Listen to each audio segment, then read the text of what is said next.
Alex, Jason, I want to say something real quick. In our Yeah. intro, we have source data defines the future. that's correct. Let's go into that because I think that goes right into the topic we're talking about today. That was really nice. Yes. And thank you for bridging the intro.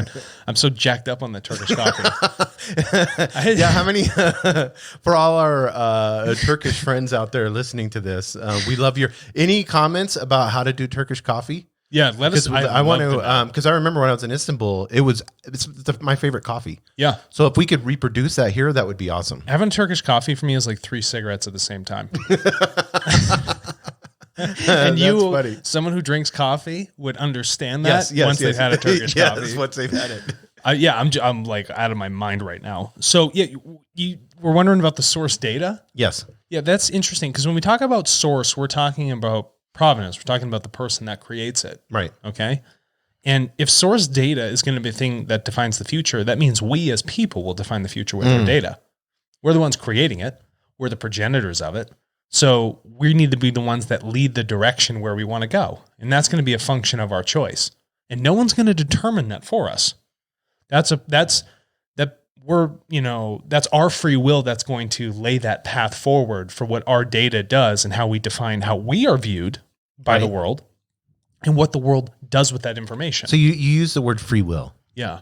So and I think we can get a little philosophical as long as we wrap it, a nice sushi wrap with data. Nori.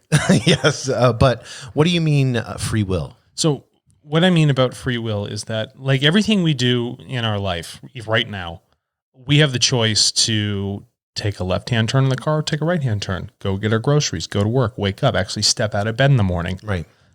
We have a choice to use these systems that are created online.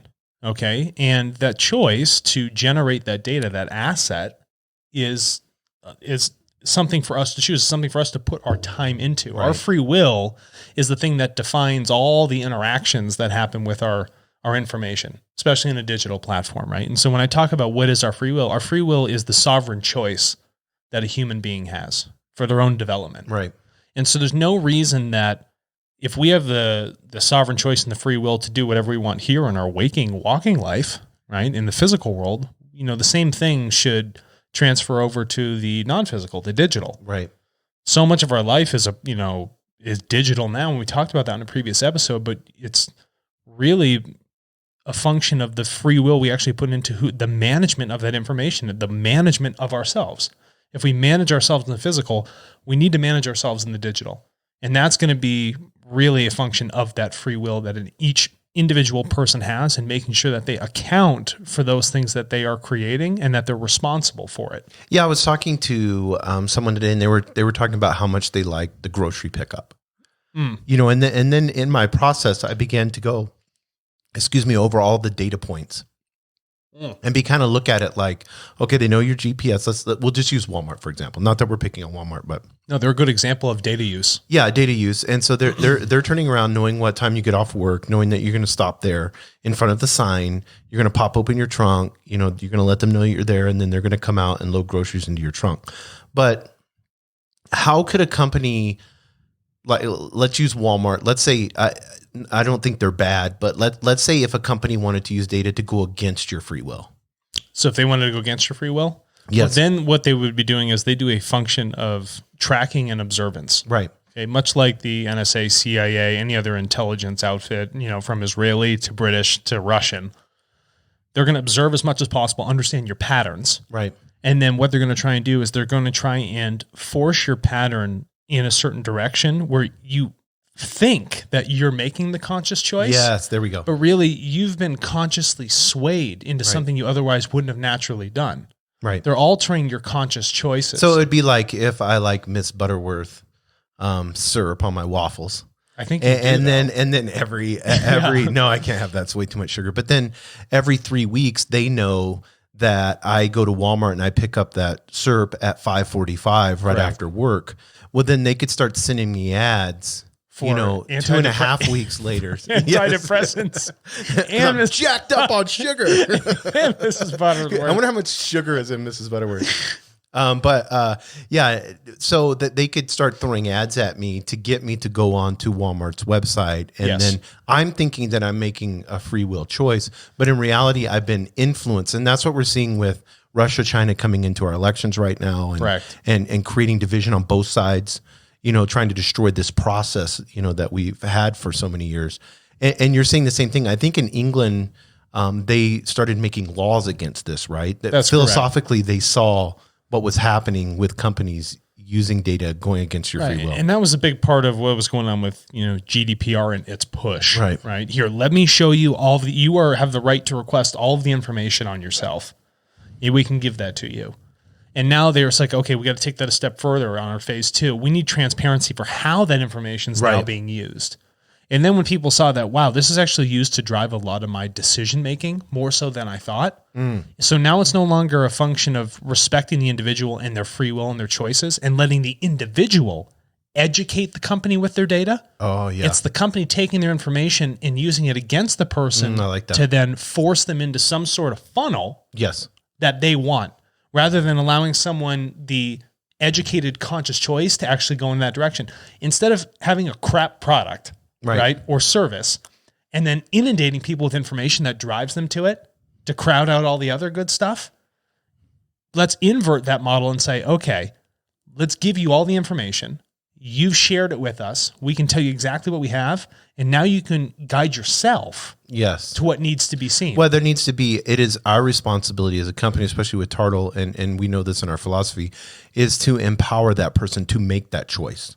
Right. An empowerment of not influence the choice, No. influence the power of them to be able to do that. That's precisely correct. Because when you do that, you respect their free will. Yes. And through the respecting of their free will, they can then respect their own management and responsibility of their data. Which 99.9% of, if we just get into the marketing realm of things, are collecting data, whatever it may be, except cookies, however, is going against your free will. If you really think about it, they're trying to influence you to make and they want, if they could, they would more than happily make the decision for you. Right. So right now, our culture is now a confluence of influencing people rather than educating them. Yes, that's so true. Is that a good culture? If our public education system already sucks, now you're going to hammer people on the thing they're on for like 80, 90% of their day and influence them there too. Yes. Where's the clean, quality, truthful education in a fair and transparent process to treat someone like a human being as they should be? Well, I think even if you go look at commerce back in the day, everything was done on a handshake. You had a barter system. I mean, there was manipulation, you had your snake oil salesman and all that stuff. There was always a bad actor. Yeah. There was always a bad actor, but commerce was done more humanly, like human to human. Correct. And it was done with the intent of, I need to survive. I need to take care of my family. These are products that I need, services I need. Now we have this level of comfort, and so we're basically buying things that we want, not that we need. Yeah. And so when we allow a corporation, a company, anyone to start dictating our wants, to me, that's where it gets really scary, because our wants are what are composing up our recreation. That's precisely correct. And the biggest step with that is wetware. Yes. So Elon Musk and actually embedding a chip in a pig's brain, right, and reading the electrical signals. That's a massive step on the free will and sovereignty and collection of data. That's an area that I philosophically diverge from. Right. That is a very hard line for me as a leader of this company, right? To even, agree with something like that, because at that point you've handed over all sovereignty. The choice goes out the window at that point. You've given up your free will, because now someone is internally, inside of you analyzing all those decisions. Right. Rather, it's no longer an outside observer, right, where you would take your free will and decision to hand them the data when you want to give it to them. Now it's taken all the time whenever they choose. So it would just be 100x what we have now, and then they would be playing on neuroscience. Yeah, and it would be influential neuroscience. It wouldn't be educational neuroscience. Right. Yes, exactly. And that's a really, really interesting aspect, and it erodes kind of the education and choice that a human being would have. And data is going to play an important role with that. But free will, a big aspect is people need to understand the value of your data becoming an asset. And when it becomes an asset, it's something that's tradable. Right. It becomes something that can be a part of commerce. And when something is tradable, you have to be responsible for it because you want to keep its value up. And we'd also want Elon Musk to come on the podcast. Yeah. And have a philosophical question and answer if he would. Yeah. You know, even if it's 20 minutes or whatever. So if someone knows Elon Musk, yeah, give him a shout out. We'd love to have him on the podcast because he may have a whole different, you know, I mean, his brain thinks so far into the future, you know, like he believes 110% that there will be people on Mars, that we're going to expand from this Earth. Yeah. Listen, and I don't doubt that. And I'm not saying he has bad intentions. Right. I don't know his intentions. Yes. That would be interesting too. I can see from my, you know, forward-looking aspect on this of where data would go when you start to do digital implants. Well, yeah, and then also if that's an open source system, and then you're signing these agreements real quick that we do. So now Facebook is in your head. Well, and then I'm signing over literally bodily agreements. Yes, yeah, like that's a crazy line to toe. Yes. So yeah, I would, and I don't know if he's thinking I need this technology because his ultimate goal is to, you know, of course we need to explore the universe. I believe in that. Yeah. And I don't know if he's saying these are the technologies that we can create now to get to that level, you know, without looking at the philosophical. And I know he's had to have. No, he definitely has. But let's consider something here. Princeton ran a random variable experiment on consciousness. I'm not sure if they closed down this group at Princeton. It may still be running. But what they found is that consciousness, thoughts, can actually influence the outcome of certain numbers or events. They've measured this many, many, many, many times, okay? And so what we found is that the sensitivity, something so gentle that actually is a bridge between the physical and the non-physical. This is getting very, you know, highfalutin here for a second. But I think Elon is taking the hard route, right, the very physical route, without actually looking to see that, oh, if I want to control an electrical output, right, I don't have to wetware it into someone's head. Right.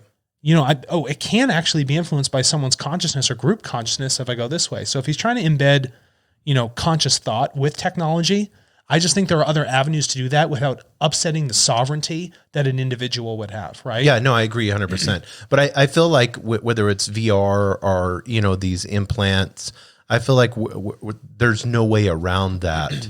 You know, if you could put a goggle set on or whatever it may be, a neuro thing, and then your body physically, mentally, you believe that you're in Tahiti and I can pay $25 to be in Tahiti for an hour. Right. You know, does that all of a sudden, if your body thinks that you were in Tahiti, can you de-stress and have a vacation that would cost you thousands of dollars? See, these are the questions that we have to ask back and forth. But I don't trust personally, just me personally, I don't trust these large corporations to be in my head. No, but I trust, you know what? I don't trust the other people. I trust myself. Yes. Okay. Yeah, exactly. And I think if we take that aspect and all the users of TARTLE, and knowing that we have our own self-trust and we right, can recognize our free will and the responsibility to manage our data properly, right, because we create it, I think that is going to define a much more palatable, right, equitable, and faster evolving future than the current route we've been taking. No, I agree 100%. I think that's awesome. All right, super cool. Well, that's all we got. Thank you. And everybody. If you know Elon Musk, yeah, send him our way. Give him a shout out or comment on the video, whatever we're going to do. We'd love to We'd love to do that. Yeah, we'll have to make like a little snippet of that and on the show and put his name in there. Hopefully somebody will see it. Yeah, hopefully. That was awesome. Thank you, everybody. Thanks.